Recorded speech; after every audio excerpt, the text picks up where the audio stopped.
Les émotifs de Dakar, c'est le nom que nous avons donné aux partisans d'Ousmane Sonko et de Bassirou Diomaye Diakhar Faye. D'où leur est venu le nom d'émotif que je leur ai attribué. C'est à la suite du discours récemment à Bamako, eh bien, du Premier ministre sénégalais Ousmane Sonko, à qui on a demandé s'il n'avait pas renoncé au panafricanisme, et qui, au lieu de répondre à la question qui lui a été posée, a commencé par dire qu'il ne fallait pas qu'on place les émotions en politique, qu'il fallait qu'on prenne la politique au sérieux. Me souvenant qu'Ousmane Sonko est celui qui a pris en otage le peuple sénégalais avec une grève de la faim célèbre, menaçant de se suicider en prison si Macky Sall ne le libérait point. Et que Ousmane Sonko a arraché littéralement les larmes de notre sœur bien-aimée, Nathalie Yam, qui l'a supplié d'arrêter la grève de la faim et de ne pas donner sa vie à Macky Sall. Quand je me suis souvenu de cela, je me suis dit, mais tiens, est-ce qu'il y a plus émotif parmi les hommes politiques sénégalais que Sonko? Quelqu'un qui est prêt à mourir de faim parce qu'on l'a mis en prison. Y a-t-il plus émotif que ça? Je me suis donc rendu compte qu'en fait, c'était un grand manipulateur d'émotions. Et comme ses partisans sont extrêmement versés dans l'art d'insulter sans argumenter, j'ai compris qu'il avait littéralement déteint sur ces hommes.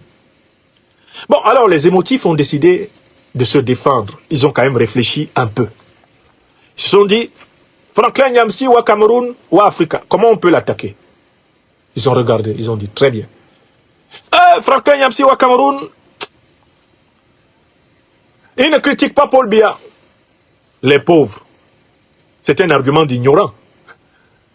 Il a été facile pour eux de constater que je fais partie des meilleurs opposants et des meilleurs critiques de la dictature du Cameroun.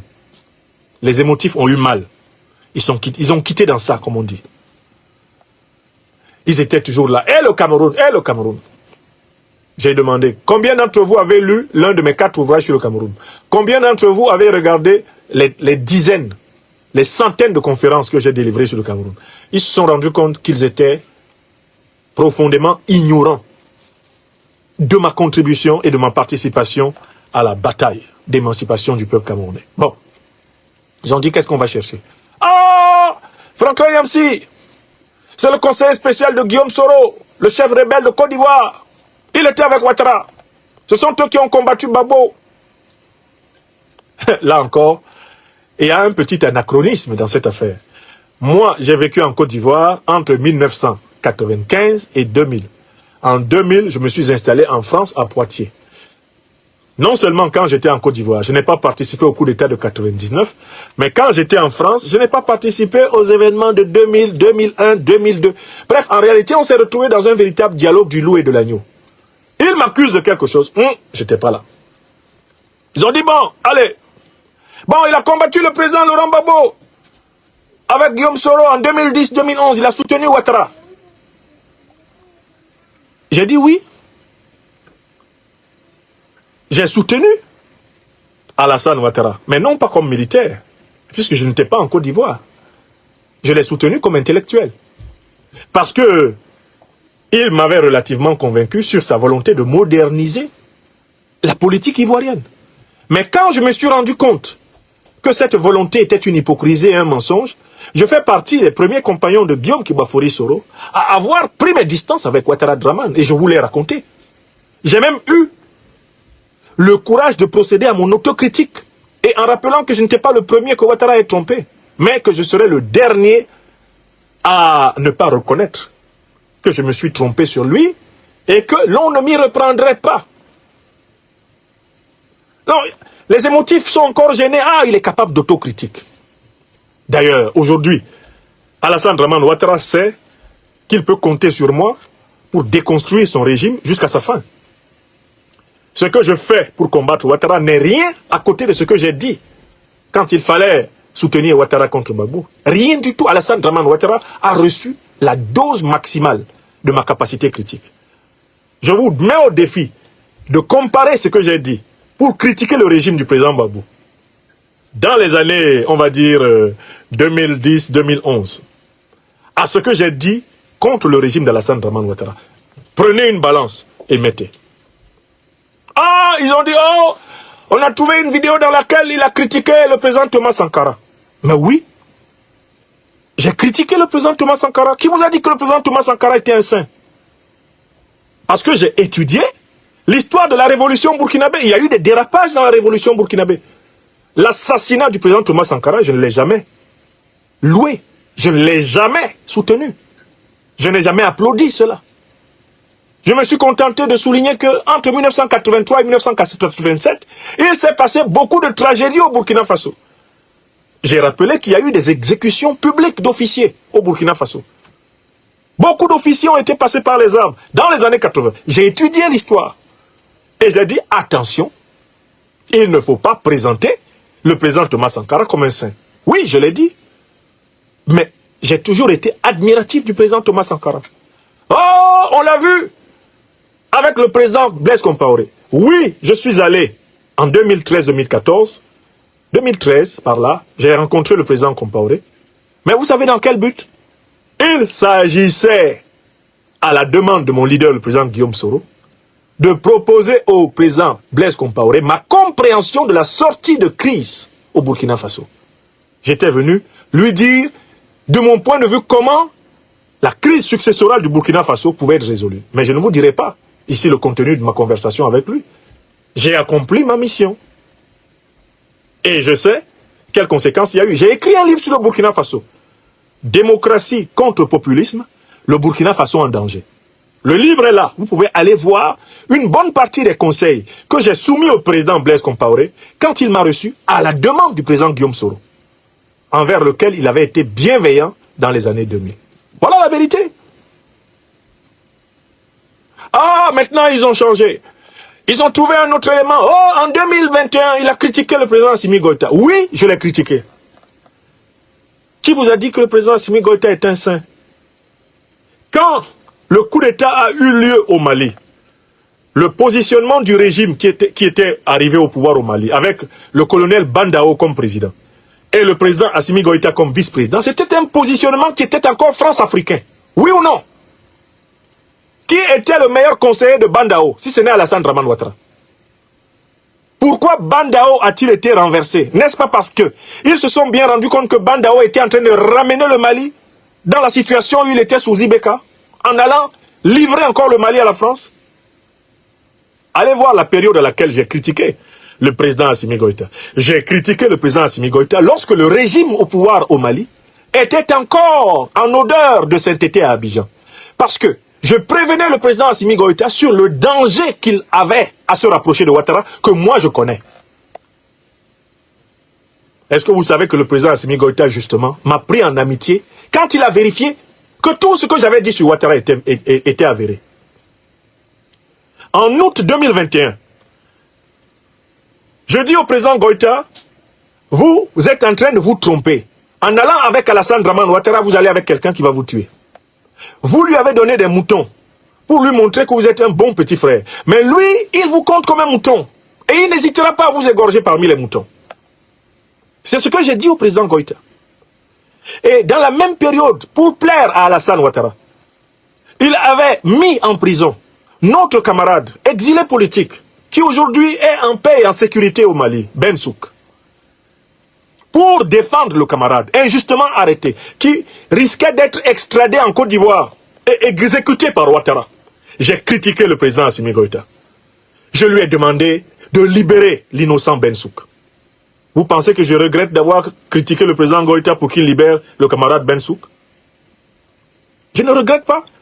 Mieux, lorsqu'Alassane Ouattara a prépositionné un commando à l'intérieur de l'aéroport de Bamako pour tuer le président Assimi Goïta, lorsqu'Alassane Dramane Ouattara a commandité les sanctions illégales, inhumaines et criminelles de la CEDEAO contre le Mali, est-ce que vous savez que c'est à ce moment que le président Assimi Goïta est revenu sur ce que nous, les compagnons de Guillaume Soro, nous lui avions dit? Est-ce que vous savez que c'est parce que j'ai critiqué le président Assimi Goïta que le président Assimi Goïta m'a pris en amitié et en fraternité? Parce que tout ce que je lui avais annoncé, tous les dangers que courait son régime, ça s'est accompli. Je le critiquais pour le protéger de Ouattara. Allez réécouter. Je lui disais, Ouattara que vous voyez là, il va vous faire la peau. C'est un néocolonisé complet. Ne faites pas ami-ami avec lui. Nous, on a fait ami-ami avec lui. On sait dans quoi on s'est retrouvé. Je prévenais le président Assimi Goïta. Mais quand Alassane Ouattara lui a fait ça dur, quand Alassane Ouattara a manipulé la CEDEAO pour agresser le Mali, quand le président Assimi Goïta a compris qu'Alassane Ouattara était mauvais de chez mauvais, c'est là où il nous a adoptés, nous autres. Il a dit, alors, je pouvais me fâcher contre le professeur Franklin Nyamsi, parce qu'il m'a critiqué sévèrement. Pourtant, tout ce pourquoi il m'a averti à propos de Ouattara, Wallahi Billahi Ta'ala, c'est ça qui est arrivé. Tout ce pourquoi le professeur Franklin Nyamsi m'a prévenu, moi, le président Assimi Goïta, c'est ce qui m'est arrivé. Oui ou non? Donc, je voudrais vous dire que quand, en février 2022, je rencontre le président Assimi Goïta, il était parfaitement au courant de toutes les critiques que j'avais formulées envers lui. Et nous avions tourné la page parce que c'est un visionnaire politique, c'est un stratège, Assimi Goïta. Il avait vérifié tout ce que j'avais dit. Si j'avais menti, il ne m'aurait jamais pris dans ses bras. Il ne m'aurait jamais accueilli dans la maison où il dort. Le président Assimi Goïta ne se serait jamais assis avec moi comme un frère dans la maison où il dort. Où épouse et enfant dorment, là où il vit, parmi ses hommes. Il ne m'aurait jamais fait entrer là-bas. Mais c'est parce qu'il a vérifié que ce monsieur-ci, on peut ne pas l'aimer, mais il faut reconnaître une chose, c'est que la plupart du temps, ce qu'il dit est vrai. Il faut l'écouter. Donc j'ai rencontré le président de toutes ces choses-là, nous étions au courant, on en a parlé. Les gens prennent la vidéo, ils se promènent avec, voici ce qu'il a dit. Mais le président Assimi Goïta, il est au courant de ça. Est-ce que ça l'a empêché de m'accueillir au Mali? Justement, c'est lui qui a donné le quitus pour que l'Institut de l'Afrique des Libertés soit légalisé au Mali.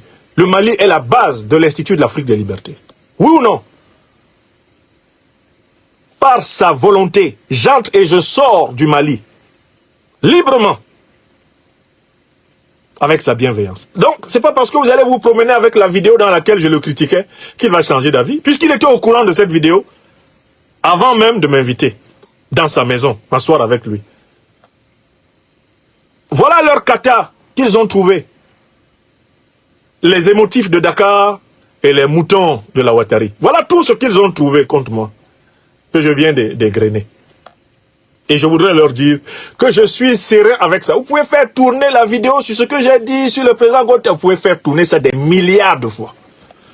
Ça ne changera rien à l'alliance fraternelle, puissante qui nous lie aujourd'hui.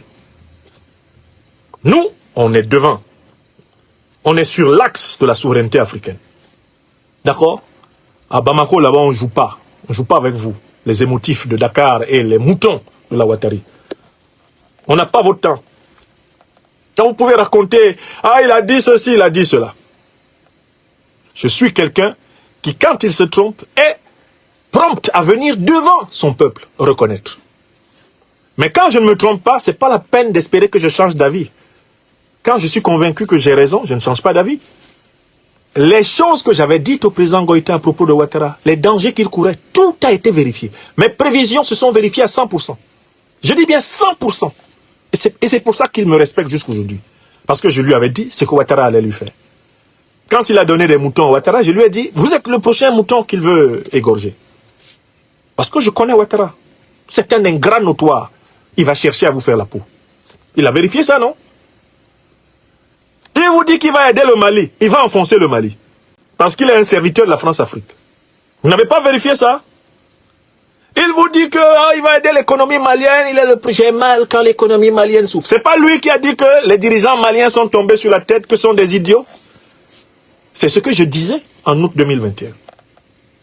Donc je voudrais dire ici à mes détracteurs, les émotifs de Dakar et les moutons de la Ouattari, que je n'ai aucune difficulté à assumer ce que j'ai dit par le passé. Soit parce que je peux reconnaître quand j'ai tort, soit parce que quand j'ai eu raison, je ne change pas d'avis. Les raisons pour lesquelles je m'oppose à Alassane Dramane Ouattara sont précisément celles pour lesquelles je croyais que je pouvais le soutenir. Je pensais, honnêtement, à la fin des années 90, début 2000, qu'Alassane Ouattara pouvait être une solution pour la Côte d'Ivoire. Quand je me suis rendu compte qu'il ne l'était pas, je me suis opposé à lui, à mes risques et périls. J'ai même refusé qu'il me nomme conseiller spécial à la présidence. Combien de ces émotifs-là peuvent refuser un poste de conseiller spécial dans une présidence de la République? Combien de moutons de la Ouattari peuvent refuser un poste? J'ai refusé. Alassane Ouattara est vivant. Allez lui demander. Il m'a proposé d'être son conseiller et je crois que j'aurais fini ministre, peut-être même ministre d'État. Parce que je ne doute pas de mon talent. J'ai dit non. Dans mon pays natal, là, Paul Biya a toujours dit à tous nos intermédiaires communs, qu'est-ce qu'il attend? Il suffit qu'il se soumette, je le nomme. Je ne veux pas. Et vous pensez que je vais aller chercher les postes ailleurs, là où j'ai refusé, là où on m'a donné. Dans mon pays natal, j'aurais pu accepter, non? Donc, vraiment, vous pouvez continuer à raconter tout ce que vous voulez. Pour ma part, l'essentiel est que je reste fidèle à mon combat. Et que j'ai toujours la force, chaque fois que je me tromperai, car je ne suis qu'un être humain, de me remettre en cause, de me corriger et de continuer. Sinon, à Bamako, là, wallahi billahi talahi, je suis à la maison. Le président Goïta m'honore d'une fraternité exemplaire. Je dis bien exemplaire. C'est pareil maintenant au Burkina Faso, où je sais toute l'affection. Comme pour moi, le président Ibrahim Traoré et ses compagnons. Vous pouvez raconter tout ce que vous voulez. Il a dit ceci, il a dit cela, ça ne changera rien. Ils savent que je suis un combattant honnête et sincère de la vérité. Et que quand je dis des choses, je fais partie de gens qui s'efforcent toujours de documenter les choses qu'ils disent. Parce que je sais que la vérité est une dame très complexe. Quant au Niger, c'est pas la peine de chercher là-bas aussi. Le président Tiani, qui est quelqu'un qui est un homme spirituel, le président Tiani m'a lu avant même que je ne lui ai parlé personnellement. Il m'avait déjà lu. Je veux dire, il avait déjà perçu la vibration de mon âme. Parce que c'est quelqu'un qui a cette capacité d'entrer dans les longueurs d'onde des gens. Donc pourquoi vous vous embrouillez? Vous pouvez donc inventer toutes sortes de trucs, ça ne changera rien. La révolution africaine va s'étendre. Elle arrive au Sénégal. Elle arrive en Côte d'Ivoire. Elle arrive au Cameroun. Ce Cameroun dont vous me parlez tout le temps va au Cameroun. Mais j'irai au Cameroun. J'irai au Cameroun. Quand j'irai au Cameroun, je vous dirai, me voici donc au Cameroun. Hein? Comme Biya disait, me voici donc à Douala. Pourquoi vous craignez? Ça va arriver. Je vais servir l'Afrique de la meilleure des façons. Et peu importe la position que je vais occuper en Afrique, je l'occuperai avec abnégation, dévouement, sacerdoce. Car c'est mon engagement profond. Bon, mais voilà mes chers amis, on arrive pratiquement à la fin de cette émission. J'avais un dernier sujet que je vais évoquer en conclusion de cette émission. Ça fait 1h41 que je vous parle. Vous êtes près de 9000 personnes en direct de cette émission. Je vous remercie de votre confiance. Si. Maintenant, c'est à vous. Réagissez en commentaire, partagez vos réflexions et vos idées. Si cette vidéo vous a éclairé, n'hésitez pas à l'aimer et à la partager avec vos amis. Ensemble, nous construisons l'Afrique de demain. Restez connectés sur Afrique Diverse TV pour encore plus d'informations et de débats passionnants. À très bientôt.